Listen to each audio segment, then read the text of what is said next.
मेरा नाम टॉमी है। हाँ, वही टॉमी जो हर गली, हर मोहल्ले में होता है। पर मेरी कहानी कुछ अलग है। मैं एक आम कुत्ता नहीं, बल्कि एक समझदार और स्वाभिमानी कुत्ता हूं। मैं आपको अपनी पूरी आत्मकथा सुनाना चाहता हूं। मेरा जन्म एक छोटे से गांव में हुआ था। मेरी माँ एक आवारा कुतिया थी, पर दिल से बहुत दयालु। हमारे पास रहने को घर नहीं था, लेकिन माँ ने हमें हमेशा सुरक्षित रखा। गांव के लोग कभी कभी हमें रोटियां डाल देते थे और कई बार हमें कचरे में से खाना ढूंढना पड़ता था। बचपन में ही मैंने सीख लिया कि इस दुनिया में जीने के लिए सिर्फ भूखना और भौंकना काफी नहीं, बल्कि चालाकी भी जरूरी है। धीरे धीरे मैं बड़ा हुआ और गांव में मेरी अलग ही पहचान बन गई। सब लोग मुझे जानते थे। मैं जब भी किसी अजनबी को गांव में आते देखता, जोर जोर से भौंकता ताकि गांव वालों को खबर हो जाए। इसी वजह से लोग मुझे गांव का चौकीदार कहने लगे। पर समय का चक्र कभी स्थिर नहीं रहता। एक दिन एक बड़ी सफेद गाड़ी गांव में आई। उसमें से एक आदमी उतरा और मुझे गौर से देखने लगा।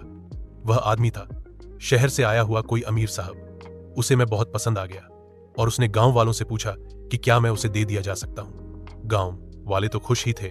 उन्होंने झट से हां कर दी। बस फिर क्या था, मैं पहली बार गांव छोड़कर शहर आ गया। शहर में जिंदगी बिल्कुल अलग थी। वहां न खेत थे, न कचरे के ढेर। वहां हर चीज चमचमाती थी। मेरे लिए भी एक बड़ा सा घर था, जिसमें मेरे लिए एक सॉफ्ट बिस्तर, चमचमाता कटोरा और हर रोज अच्छा खाना मिलता। अब मुझे रोटियों के टुकड़ों के लिए तरसना नहीं पड़ता था। पर जो मजा गांव की आजादी में था, वह यहां नहीं था।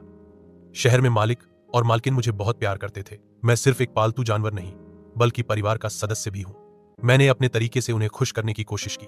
कभी उनके पैरों पर सिर रख देता, बल्कि अपने लोगों के साथ दुहक सुख बांटने में है। अब मेरी उम्र काफी हो चुकी है। सफेद बाल मेरे कानों के पास उग आए हैं।